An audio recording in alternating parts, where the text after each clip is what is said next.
teus caminhos, ó Pai. Perdoa os nossos pecados no nome de Jesus. Amém. Podem sentar.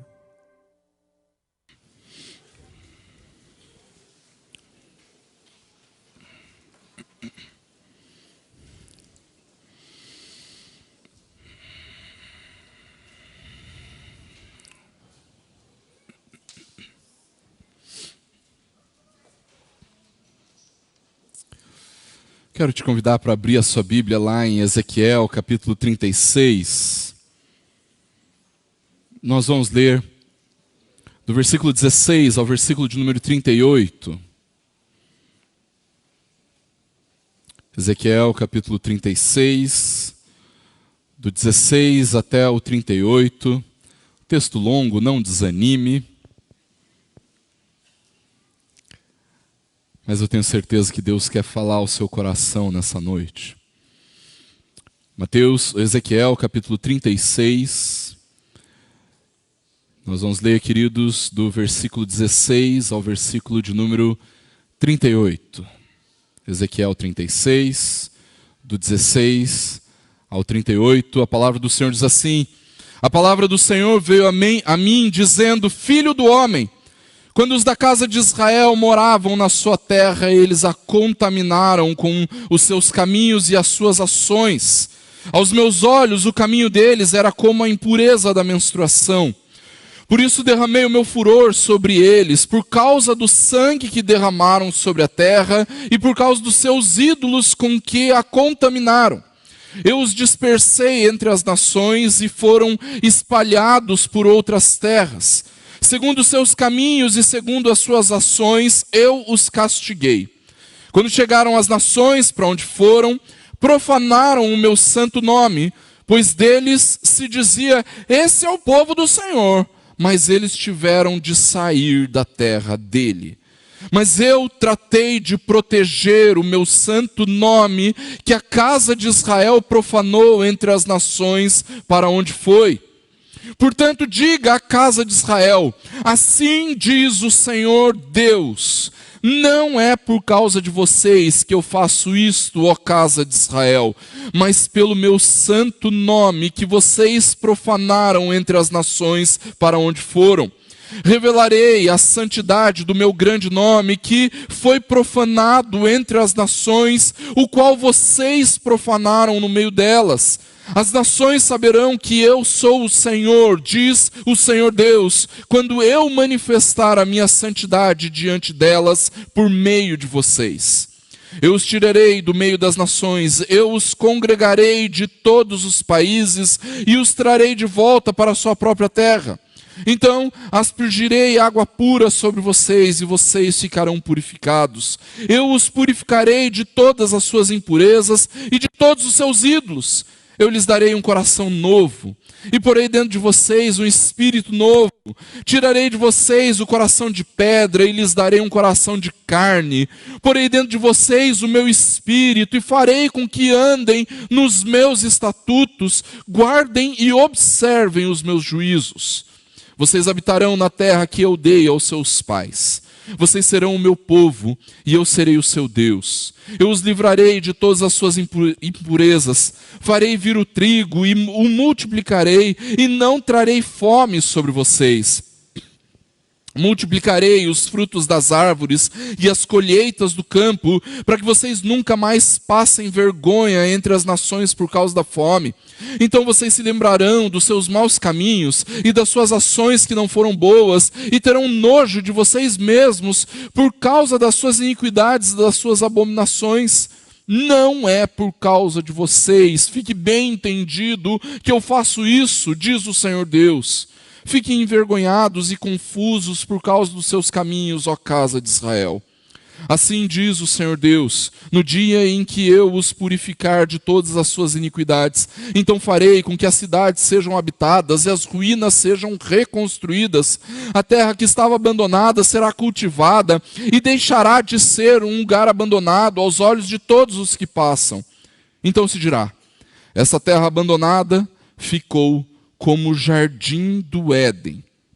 As cidades que estavam desertas, abandonadas e em ruínas, estão fortificadas e habitadas. Então as nações que tiveram restado ao redor de vocês saberão que eu, o Senhor, reconstruí as cidades destruídas e replantei o que estava abandonado. Eu, o Senhor, falei e eu o cumprirei. Versículo 37. Assim diz o Senhor Deus: deixarei que a casa de Israel peça que eu lhe faça ainda isto, que eu aumente o número de pessoas, como se fosse um rebanho, como os rebanhos consagrados para os sacrifícios, os rebanhos de Jerusalém nas suas festas fixas. Assim as cidades desertas se encherão de rebanhos de pessoas, e eles saberão que eu sou o Senhor. Vamos orar? Feche seus olhos, abaixe sua cabeça, nós vamos orar. Senhor Deus, nós clamamos para que o Senhor fale conosco, para que o Teu Santo Espírito que habita em nós possa ministrar o nosso coração, e que nesse momento, Deus, a presença do Teu Espírito em nós e na igreja seja perceptível a ponto de sermos impactados pela verdade da palavra. Fala conosco, Deus, nós precisamos ouvir a Tua voz, nós precisamos discernir a voz do Senhor em meio a tantas vozes que nós ouvimos por aí afora. E é exatamente por isso, Deus, que eu clamo para que o Senhor abra os nossos ouvidos, para que nós possamos ouvir o Senhor que fala conosco. Age com graça, é o que nós te pedimos, em nome e para a glória do Senhor Jesus. Amém. Na semana passada, queridos, nós falamos sobre a grande necessidade que nós temos de uma renovação. E isso se mostra na alegria que nós sentimos quando nós compramos uma roupa nova, ou então trocamos de carro, ou até quando nós trocamos de emprego. No entanto, queridos, nem sempre nós pensamos em uma renovação da nossa vida com Deus, não é verdade? Veja, nós até em alguns momentos reconhecemos a necessidade que nós temos de uma renovação espiritual, uma renovação da nossa vida com Deus. Volta e meia, algum irmão vem falar comigo sobre a necessidade da igreja provar de um avivamento, de um despertamento, mas dificilmente esse irmão está pensando em um despertamento na sua própria vida. Normalmente, o que nós percebemos, queridos, é que todos nós precisamos provar de um renovo da parte de Deus. E isso precisa acontecer frequentemente em nossas vidas. Quando eu olho para a palavra, queridos, para a história do povo de Deus, nós vemos os homens e as mulheres do Senhor vivendo coisas novas com Deus com muita frequência. Quando nós olhamos para a palavra e tudo aquilo que a palavra nos mostra a respeito do movimento de Deus na vida do seu povo, nós vemos o seu povo provando de coisas novas da parte de Deus, de um renovo, de um avivamento, de um grande despertamento em todo o tempo. E quando nós olhamos para a história da igreja, nós vemos isso acontecendo de tempos em tempos. Deus, com muita frequência, trazendo ações e movimentos de renovo, de avivamento, de despertamento entre o seu povo. A pergunta, então, queridos, que nós temos que fazer para nós mesmos, a respeito de nós mesmos, do nosso coração e da nossa vida como igreja é: será que nós estamos vivendo esse renovo da parte de Deus? Será que nós não estamos vivendo numa mesmice entediante todo santo dia e rotineiramente? É exatamente esse sentimento de mesmice, queridos, que nós precisamos combater em nós. Se nós já temos alegria em renovar pequenas coisas da vida, o guarda-roupa, trocar de carro, trocar de casa, imagina como vai ser a alegria do nosso coração ao experimentarmos de um renovo constante da parte de Deus. O profeta Ezequiel, queridos, exerceu o seu ministério profético num tempo muito difícil. Um tempo em que os principais líderes de Judá, o povo da aliança, estavam lá exilados na Babilônia, e a capital de Judá, Jerusalém, foi destruída. Como o texto que nós lemos nos conta, o motivo pelo qual isso aconteceu com o povo de Deus era o fato de que eles haviam tornado a terra prometida, o lugar onde Deus provê ou provinha as bênçãos da aliança, e eles tinham contaminado este lugar com a sua imoralidade, com a sua perversidade, com a sua violência. A idolatria havia tomado conta dos corações, e eles então haviam abandonado o Senhor Deus. E por causa disso, então, o Senhor envia o seu juízo e faz com que Judá fosse enviada à Babilônia para que ali se arrependesse dos seus pecados contra o Senhor. Durante os primeiros anos do exílio, os falsos profetas, e para quem frequenta a escola bíblica de quarta-feira, eu tenho dito claramente, aqueles que profetizavam falsamente, aqueles que não proclamavam a verdade, diziam ao povo de Deus que esse tempo na Babilônia seria um tempo muito curto, que logo, logo o Senhor vai nos levar de volta para Jerusalém. E enquanto isso, Ezequiel, profeta do Senhor, levantado pelo Senhor, alertava o povo: isso não é verdade, não. O Senhor vai nos manter aqui, no exílio, na Babilônia, até que nós demonstremos verdadeiro arrependimento. No entanto, queridos, acontece alguma coisa, algo diferente. Enquanto os falsos profetas anunciavam que tudo ia ficar bem, chega a notícia de que a cidade de Jerusalém tinha sido destruída. E então, a partir daquele momento, o Senhor começa, através de Ezequiel, a proclamar o seu juízo contra as nações inimigas, e a partir daí, a restauração do povo de Deus em Jerusalém. E o texto que nós lemos, queridos, está justamente nesse momento. No momento em que Deus, através do seu profeta, começa a encorajar o seu povo a respeito dessa restauração, desse renovo que o Senhor iria operar na vida do povo da aliança. Na semana passada, irmãos, nós vimos a primeira parte desse texto que nos mostra verdades fundamentais para vivermos esse renovo da parte de Deus. Se nós temos a necessidade de provarmos de um renovo, de um despertamento que vem de Deus, então esse renovo só acontece em Cristo pelo poder do Espírito. Agora, irmãos, sejamos honestos. Toda vez que nós falamos de um renovo da parte de Deus, e hoje pela manhã o pastor Patrick já falou um pouco sobre isso, em que nós falamos de um avivamento, de um despertamento, você não tem assim uma sensação que nós estamos falando de algo que é absolutamente estranho para nós, presbiterianos? Não parece uma coisa assim? Eu não sei se você tem essa perspectiva, mas sempre que eu falo de avivamento, de despertamento, de um renovo da parte de Deus, parece que nós estamos falando de uma necessidade que temos, mas que às vezes no nosso coração nós acabamos pensando que isso só pode ser possível em outros arraiais. Nós somos tomados por uma síndrome de cachorrinho abandonado. E nós acabamos pensando: pastor, avivamento na igreja presbiteriana? Isso nunca vai acontecer conosco, pastor.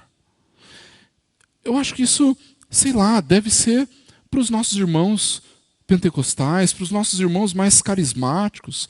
Do jeito como é a igreja presbiteriana, Pastor, nós nunca vamos provar de um avivamento. Queridos, quando nós olhamos para a história da igreja presbiteriana, nós precisamos perceber o contrário. Muitos e grandes avivamentos aconteceram na igreja presbiteriana ao redor do mundo. Uma das maiores igrejas do mundo é uma igreja presbiteriana. E quando nós olhamos para tudo isso, queridos, nós precisamos deixar o Espírito ministrar o meu e o seu coração para confirmar em nós a plena convicção de que Deus tem um avivamento para a nossa denominação também. Deus tem um avivamento para a igreja presbiteriana. E, irmãos, eu creio que Deus está mandando um despertamento para nós. E além de tudo isso, eu creio que a igreja do Tarumã vai desempenhar um papel importante nisso tudo. No entanto, irmãos, nós não podemos pensar que isso vai acontecer por nossa causa, para nos enaltecermos. Ao contrário, quando Deus traz avivamento, quando Deus derrama do seu renovo sobre o seu povo, Ele faz isso para a sua própria glória. E foi exatamente esse o primeiro ponto do nosso sermão na semana passada. A renovação que vem de Deus exalta a santidade e a glória de Deus. O Senhor é muito claro ao dizer, através de Ezequiel nesse texto, que a sua motivação para realizar todas essas coisas está no seu próprio caráter, na sua santidade. Ele diz no versículo 22, não é por causa de vocês que eu faço isso, ó casa de Israel, mas pelo meu santo nome. Quando Deus opera renovo em nós e na igreja, queridos, Ele é movido pela sua própria grandeza, Ele é movido pela sua glória, Ele é movido pela sua santidade. Perceba ainda que Deus seja gracioso e misericordioso, e Ele é. Ele exerce graça e misericórdia nas nossas vidas por causa da sua glória. E é assim que nós devemos pensar o nosso Deus, irmãos. Ele está completamente comprometido com a sua glória, com a sua santidade. E diante disso, irmãos, nós cremos que Deus quer manifestar a sua glória através de nós. Deus quer revelar a grandeza do seu grande nome, do seu santo nome, através da renovação que Ele opera nas nossas vidas, na vida da igreja. A verdadeira renovação exalta a santidade e a glória de Deus. E é exatamente por isso, queridos, que como nós vimos na semana passada, Deus quer nos santificar. Por isso, o segundo sinal do renovo que vem de Deus é justamente a pureza do nosso coração. Se você olhar ali o versículo 25, o Senhor é muito claro quando Ele diz, eu aspergirei água pura sobre vocês, eu os purificarei de todas as suas impurezas, de todos os seus ídolos. Irmãos, Deus nos fez puros em Cristo. Lembra quando Jesus diz para Pedro, vós já estáis limpos pela palavra que vos tenho ordenado. Por causa do sacrifício de Jesus, queridos, nós já fomos purificados de todas as nossas impurezas, de todos os nossos ídolos. A pureza que nós possuímos é uma pureza posicional. Nós já estamos puros. Jesus já realizou isso ao derramar o seu precioso sangue na cruz do Calvário. Mas perceba uma coisa, irmãos. Deus não apenas nos purifica, mas Ele também nos capacita para batalharmos contra os nossos pecados. Veja, a vitória contra o pecado não se dá apenas de maneira posicional, vocês estão limpos, vocês estão puros, mas o Senhor também nos dá um novo coração.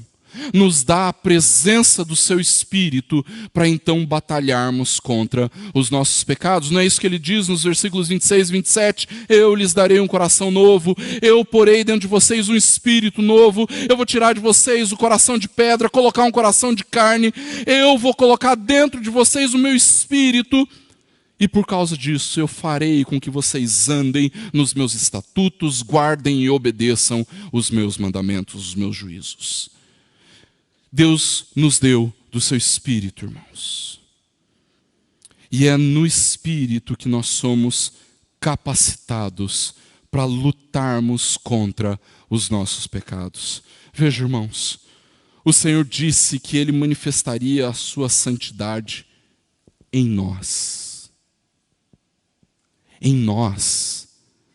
Então nós não podemos nos ver incapacitados na luta contra os nossos pecados, queridos. Nós não nos podemos ver como derrotados, nós não estamos mais presos. Lembra que eu falei isso? No primeiro ponto do calvinismo, na total depravação, nós já estamos no quinto ponto do calvinismo, é a perseverança dos santos. Nós temos um novo coração, nós somos habitados pelo Espírito Santo de Deus, irmãos. O nosso coração não é um coração de pedra, ele é de carne, ele é vibrante, sensível, respondente, e o Espírito Santo opera no nosso coração o tempo todo.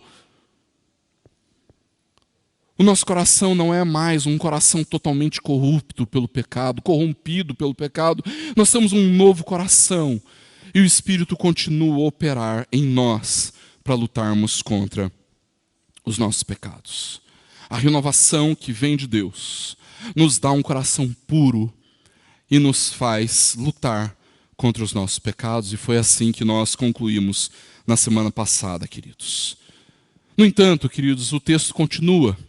E eu preciso olhar para o restante desse texto como algo que Deus está operando pelo seu Espírito em nós que estamos em Cristo. Porque em terceiro lugar, queridos, o texto nos mostra que a renovação que vem de Deus devolve à nossa vida, à vida da igreja, a ordem criacional de Deus. Irmãos, de Gênesis a Apocalipse, a Bíblia nos conta de uma aliança que Deus estabeleceu com o seu povo, e eu falei um pouquinho disso durante a liturgia, Deuteronômio capítulo 28. Essa aliança, queridos, desde o princípio, estava baseada no caráter de Deus e não na capacidade do povo de Deus de obedecer o Senhor. No entanto, ao estabelecer essa aliança, queridos, o Senhor, como o soberano da aliança, revelou como é que o seu povo deveria viver. E ele fez isso através da lei. Acontece, queridos, que Deus estabeleceu o fato de que quando eles obedecerem ou obedecessem, o Senhor derramaria de bênçãos sobre seu povo. Deus derramaria aquilo que no hebraico é chamado de, você já ouviu essa palavra, de shalom.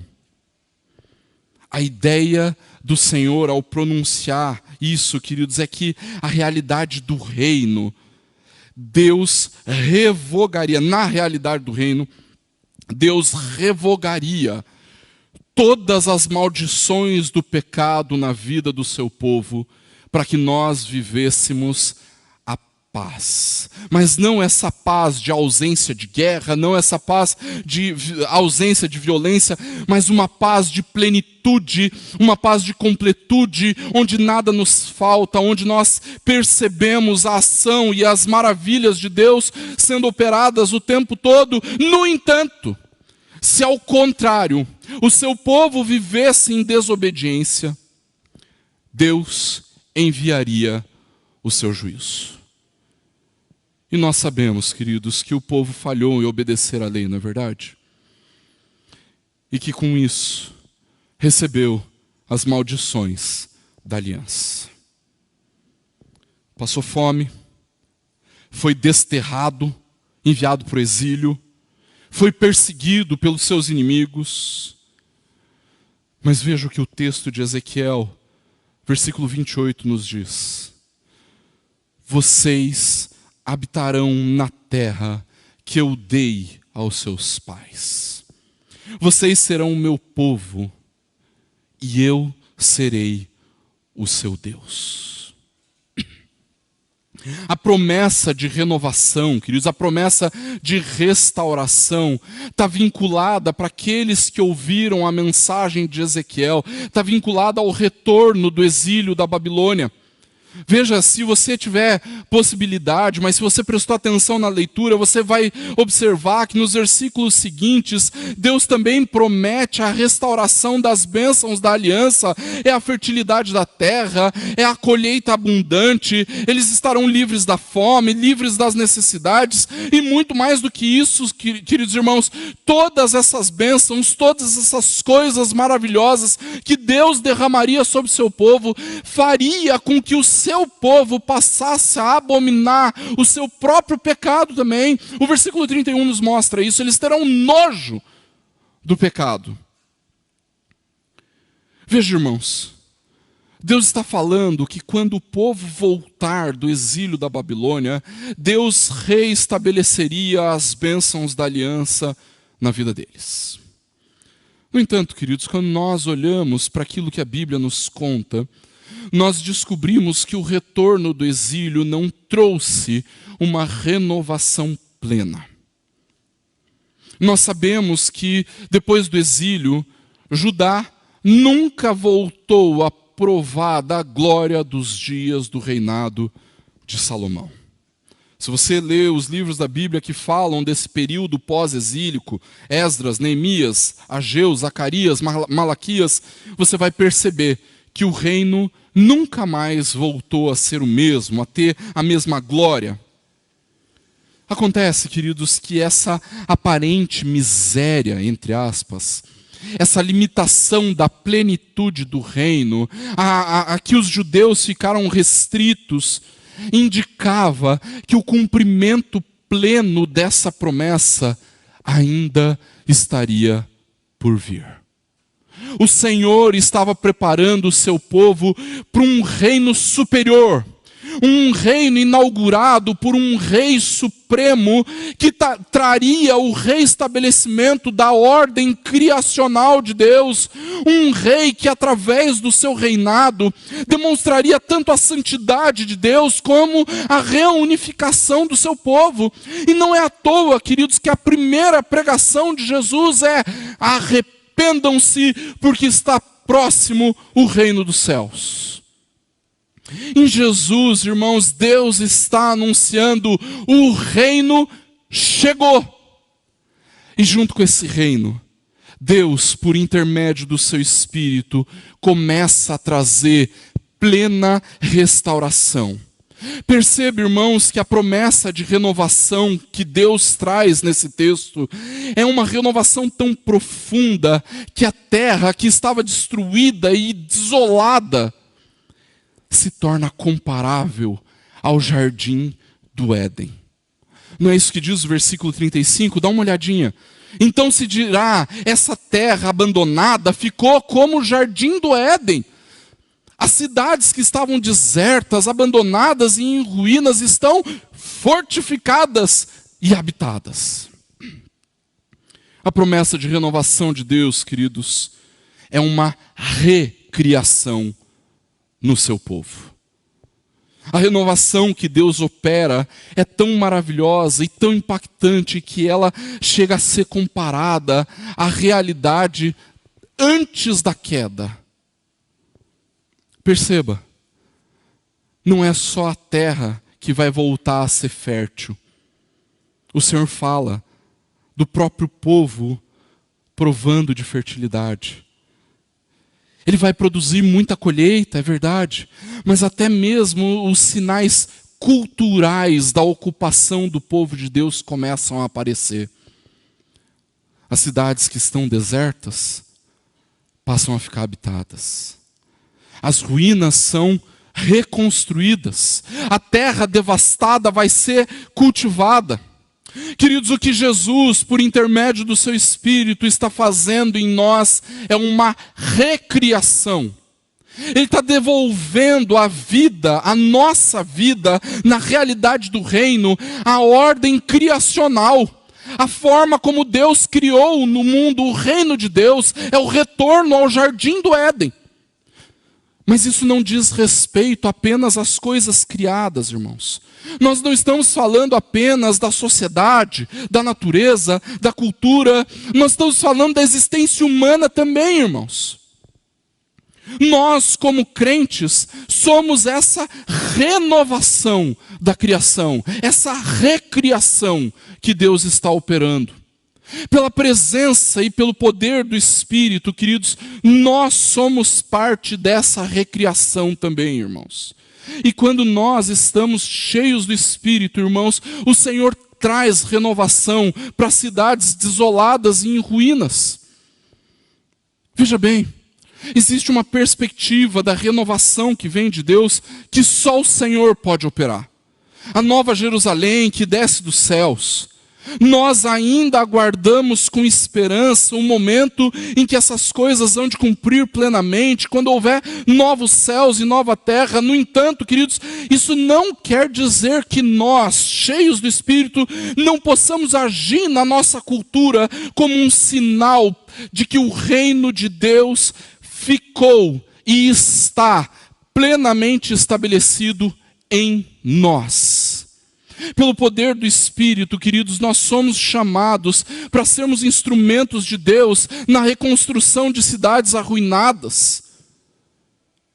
Nós somos chamados para sermos instrumentos de Deus na reconstrução de famílias em ruínas, de vidas desoladas.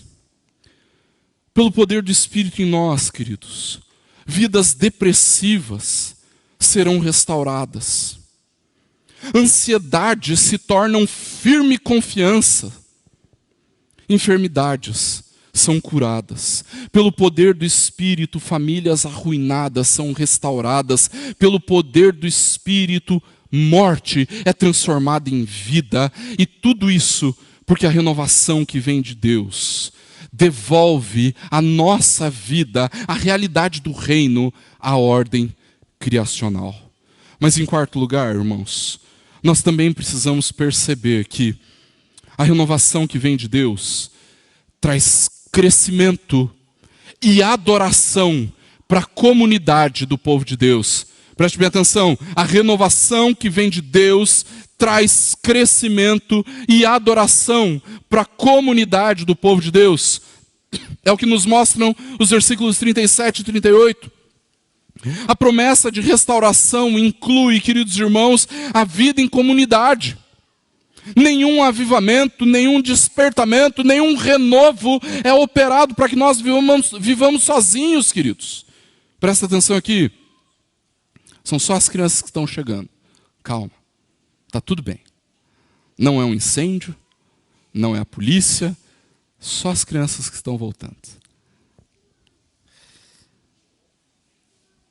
Todo avivamento, todo despertamento, todo renovo que vem de Deus é operado para que nós o vivamos em comunidade. É justamente por isso, queridos, que o Senhor declara que Ele irá trazer um renovo a todo o rebanho de Israel. Ontem no culto de ação de graças pelos pais, pela vida dos papais, uma das coisas que o pastor Lucas falou é que Deus, sendo tão bom, sendo o Pai Celeste, responde às nossas orações. E ele disse, baseado no texto de Lucas, o Pai Celeste dará o Espírito Santo aos que lhe pedirem. Agora veja que o texto de Ezequiel aponta para a mesma graciosidade do Senhor. Olha o versículo 37, o comecinho. Deixarei que a casa de Israel peça que eu lhe faça ainda isto. O fato de Deus declarar que agora, diante desse renovo, diante dessa restauração, Ele ouviria as orações do seu povo, é muito significativo, irmãos. E isso porque, queridos, nos primeiros capítulos de Ezequiel, enquanto o profeta ainda anunciava o juízo de Deus contra o povo da aliança, Deus disse claramente que não ouviria mais as orações do seu povo. No entanto, ao operar esse renovo, Deus diz, orem, peçam a mim, e eu vou responder. Entenda, Deus não está obrigado a responder todas as coisas que o seu povo pede a Ele, mas veja qual é a oração que Deus vai responder. Versículo 37. Que eu aumente o número de pessoas como se fosse um rebanho. Naquele contexto, queridos, o poderio de um povo era medido pela quantidade de pessoas que se abrigavam naquele reino. E por conta disso, repovoar a cidade de Jerusalém era extremamente importante. Repovoar o reino de Judá era muito importante. E é exatamente por isso que o Senhor quer que o seu povo ore para que aumente o número de pessoas.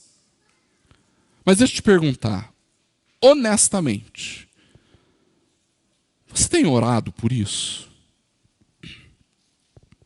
Você tem orado para que o Senhor aumente o número de pessoas no rebanho do Tarumã? Você tem orado para que a igreja cresça? Para que outras pessoas se convertam ao ouvirem a mensagem do Evangelho que é proclamada na nossa igreja?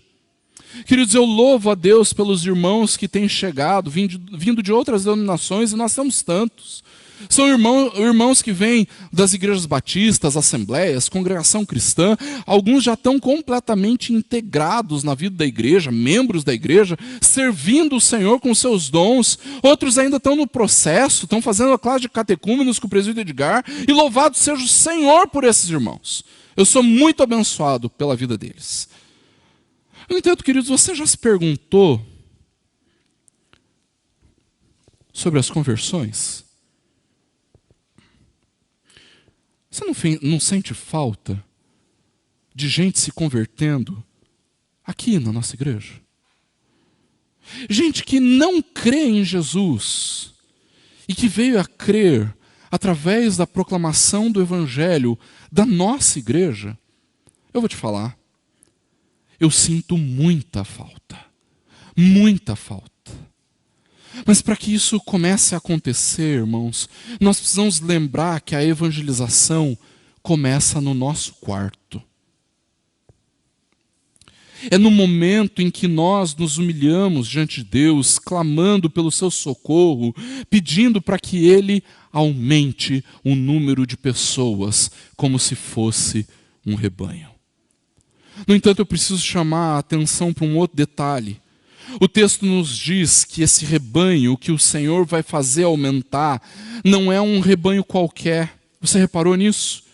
O versículo 38 diz que são como os rebanhos consagrados para os sacrifícios. Os rebanhos de Jerusalém nas suas festas fixas. Não é um rebanho qualquer, queridos. As pessoas que o Senhor traria a Jerusalém são como os rebanhos consagrados para o sacrifício. Um rebanho que era extremamente numeroso, é verdade, irmãos, mas ainda assim, um rebanho que era destinado ao sacrifício. E daí você está pensando assim, mas pastor, ninguém quer ser rebanho para morrer, pastor. E eu vou concordar com você.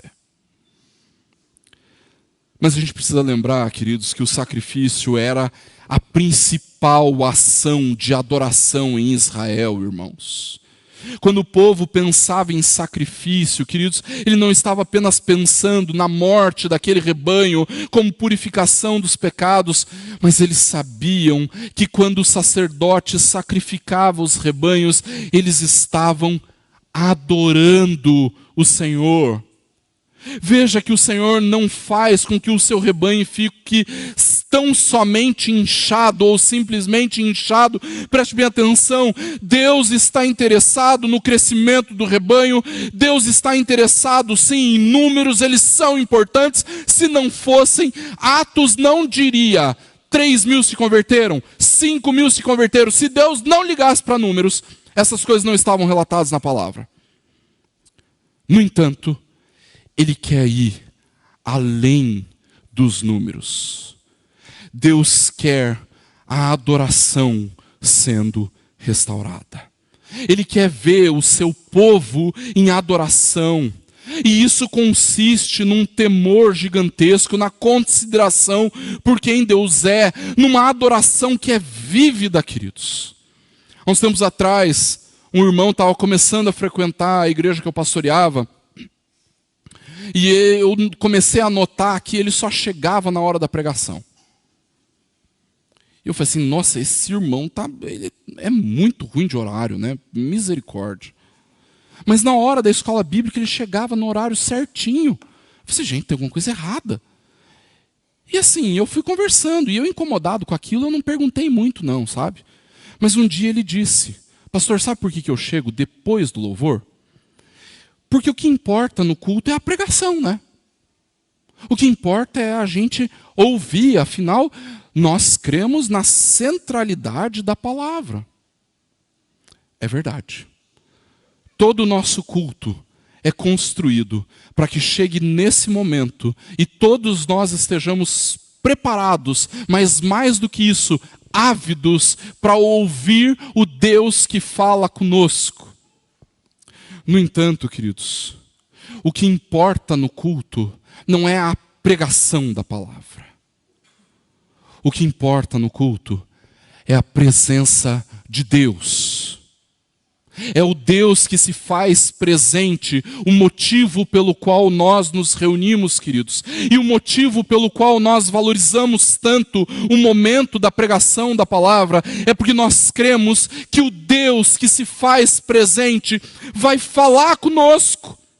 O que nós valorizamos, queridos, é o Deus que se faz presente quando o povo do Senhor se reúne para adorar. É por isso que eu não gosto de assistir pregação da internet, gente. Eu não gosto. Eu sei que em algum momento isso serviu para muita gente, em muitos lugares e em muitas circunstâncias. Mas para mim a pregação faz parte de um culto, um lugar onde Deus manifesta a sua presença, a sua glória. E o seu povo reunido anseia por ouvir este Deus presente falando. Queridos, a renovação que vem de Deus traz crescimento e vívida adoração para a comunidade do povo de Deus. Concluindo, nós precisamos nos lembrar que a renovação traz glória a Deus, exalta a glória e a santidade de Deus. Nós precisamos nos lembrar, queridos, que a verdadeira renovação, a renovação que vem de Deus, traz pureza para o nosso coração e mais do que isso, transforma o nosso coração a ponto de nós podermos batalhar e vencer os nossos pecados. Temos um novo Espírito, o Espírito de Deus habitando em nós. Mas a renovação também, queridos, devolve a vida da igreja, a nossa vida, a vida no reino, a ordem criacional. Deus está restaurando vidas. A renovação que vem de Deus traz crescimento e adoração para a comunidade do povo de Deus. Mas eu quero te chamar a atenção para a última parte do último versículo que nós lemos. Versículo 38. A última frase diz assim: e eles saberão que eu sou o Senhor. Tudo isso acontece, queridos, como uma revelação de quem Deus é. Como uma manifestação do conhecimento de Deus. É por isso que a gente canta: todo joelho dobrará, todo ser confessará ao ouvir o teu nome, o santo nome do Senhor, o nosso Deus. Que isso seja verdade em nós e nas nossas vidas e na nossa igreja. Feche seus olhos, abaixe sua cabeça.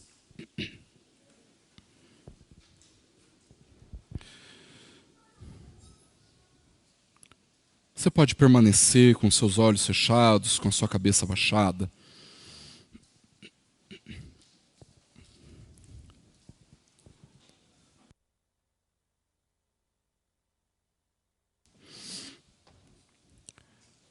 No entanto, agora eu queria que você pensasse em tudo o que nós cantamos, oramos e ouvimos durante esse tempo de culto.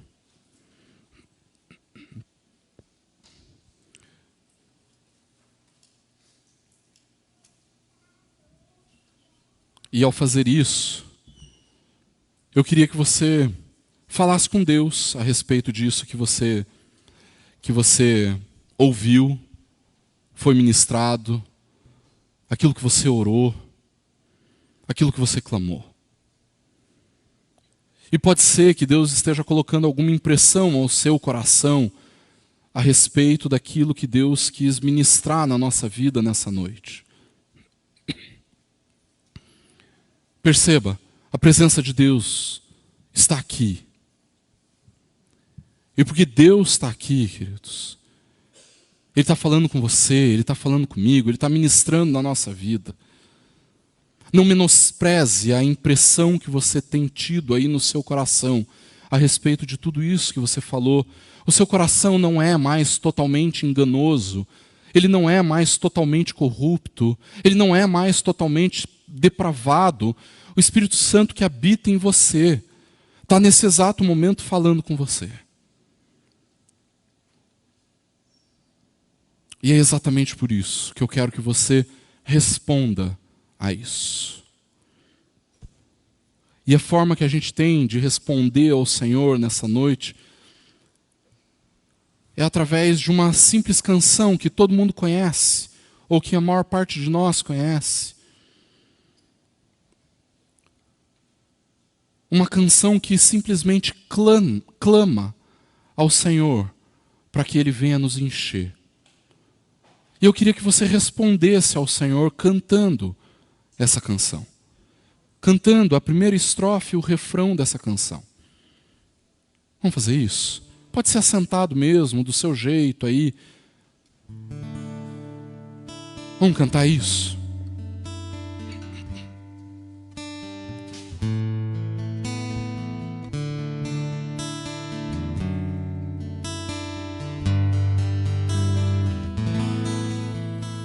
Espírito,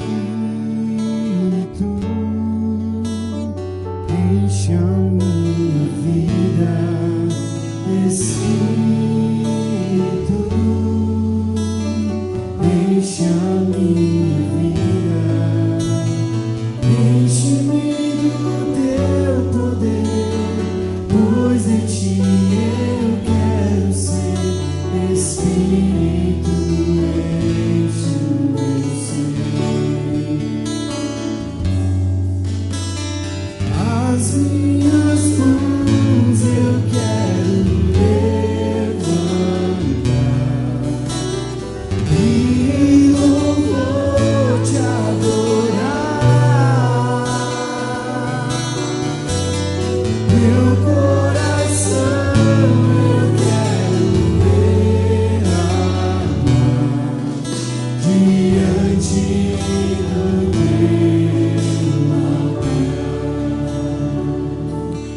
Senhor Deus, nós nos derramamos diante do Senhor.